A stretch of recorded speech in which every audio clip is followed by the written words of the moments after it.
ನಮ್ಮಲ್ಲಿ ಹಿಂಗೆ ಇಲಿಗಳು ಹೆಗ್ಣಗಳು ಕ್ಯಾರೆಟ್ ಬೀಟ್ರೂಟ್ನೆಲ್ಲ ಹೆಂಗೆ ತುರಿದು ತಿನ್ನುತ್ತೆ ಹಂಗೆ ಇದನ್ನು ಮುಳ್ಳಂದಿಗಳು ತುರಿದು ತಿನ್ನುತ್ತೆ.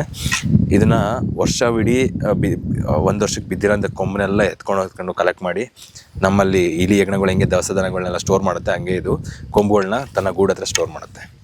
ನಾವು ಅದ್ರ ಪ್ರೆಸೆನ್ಸ್ನ ನಾವು ಹೆಂಗೆ ಕಂಡುಹಿಡ್ತೀವಿ ಅಂದರೆ ಈ ಜಿಂಕೆ ಕೊಂಬುಗಳನ್ನ ಎಲ್ಲಿ ಸುತ್ತಮುತ್ತ ಎಲ್ಲಿ ಇರುತ್ತೆ ಅದನ್ನು ನೋಡಿ ಇಲ್ಲಿ ಮುಳ್ಳಂದಿ ಗೂಡಿದೆ ಅಂತಲೂ ನಾವು ಕಂಡಿರ್ತೀವಿ. ಪ್ರತಿ ವರ್ಷ ಜಿಂಕೆ ಕೊಂಬು ಬೀಳುತ್ತೆ. ಬಿದ್ದ ಮೇಲೆ ಹೊಸದಾಗಿ ಕೊಂಬು ಹುಟ್ಟುತ್ತೆ. ಅದನ್ನು ನಾವು ವೆಲ್ವೆಟ್ ಪಫ್ ಅಂತ ಹೇಳ್ತೀವಿ, ವೆಲ್ವೆಟ್ ಆನ್ಸ್ ಅಂತ ಹೇಳ್ತೀವಿ. ಸಣ್ಣದಾಗಿ ಇದು ಬರುತ್ತೆ, ಅದಾಗೇ ಗ್ರೋತ್ ಆಗುತ್ತೆ, ವೆಲ್ವೆಟ್ ಸ್ಟ್ರಕ್ಚರು. ಬಟ್ ನೀವು ಅದನ್ನು ಸ್ಟಾರ್ಟಿಂಗಲ್ಲಿ ಹೈ ಕ್ಯಾಲ್ಶಿಯಮ್, ಅದು ಫುಲ್ ಸಾಫ್ಟ್ ಇರ್ತದೆ. ಹೋಗ್ತಾ ಹಾರ್ಡ್ ಆಗುತ್ತೆ. 1-2-3 ಮಂತ್ಸ್ಗೆಲ್ಲ ಫುಲ್ಲಿ ಗ್ರೋನ್ ಆಗುತ್ತೆ. ಗ್ರೋನ್ ಆದಮೇಲೆ ಅದು ಹಾರ್ಡ್ ಆಗ್ತಾ ಹೋಗುತ್ತೆ. ಹಾರ್ಡ್ ಆದಮೇಲೆ ಅದ್ರ ಹೊರಗಡೆಯಿಂದ ಸಿಪ್ಪೆ ಪೀಲ್ ಆಗ್ತಾ ಹೋಗುತ್ತೆ. ಆ ಪೀಲ್ ಆಗ್ಬೇಕಾದ್ರೆ ಅದು ಇರಿಟೇಷನ್ ಜಾಸ್ತಿ.